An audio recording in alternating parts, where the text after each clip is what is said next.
Matthijs de Ligt is a big deal for Manchester United. Trust me. It would and should be transfer of the summer besides Mbappe's transfer to Real. Whatever you call it, this is gonna be big and great matchup. In an interview with The Athletic last year, De Ligt described Ten Hag as the man who had the biggest impact on his career. This is understandable, right? After all, as soon as he took over the team, he promoted him to be captain at the age of 18. This is the story of a man who was supposed to be special.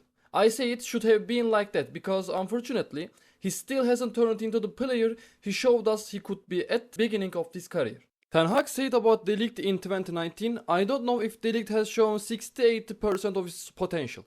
I think since then, even if we are very optimistic, De Ligt has not even reached 81%. But I don't blame him. Definitely. We must admit that he has faced a number of obstacles since leaving Ajax. De Ligt, who was injured 2 times and missed 5 matches in the 3 seasons he spent in Ajax, was injured 15 times in 5 seasons and missed 62 matches after leaving Ajax. This means 3 injuries and 12 matches per season.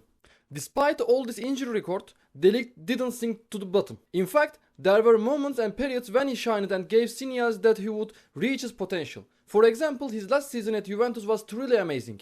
This performance came after a red card disaster that caused his national team to be eliminated from the Euro. It is the job of a real leader to take control of defense in a depleted Juventus when the whole nation has declared US space squad. Only the real ones can handle this. This performance at Juventus must have impressed Nagelsmann as he was the one who personally persuaded the player to sign Bayern. He told him he wanted him to be the leader of the defense. De Ligt was the big brother there until Nagelsmann was dismissed. He also showed off many masterclasses such as the one against Barcelona at Camp Nou where he was the named player of the match. After Nagelsmann was dismissed, the team's turbulence continued to increase. His successor, Tuchel, didn't have much confidence in De Ligt. So, things haven't gone quite as expected for De Ligt in the last few years.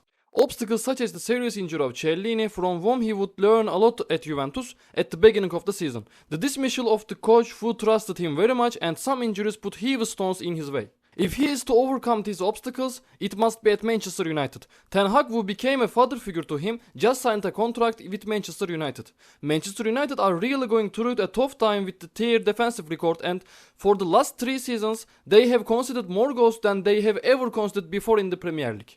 Manchester needs a captain who can calm the storm there or take his ship safely to the shore in stormy times. Moreover, De Ligt already has a mentality monster that will strengthen them. I am aware that De Ligt alone isn't the man who will solve all the problems there, but this transfer makes a lot of sense in terms of defensive talent they need, and De Ligt ticks all the boxes. I am sure it will be one of the best transfers Manchester United have made in recent years. United may have found tier Ruben Dias, tier William Saliba. It will be interesting and exciting to see.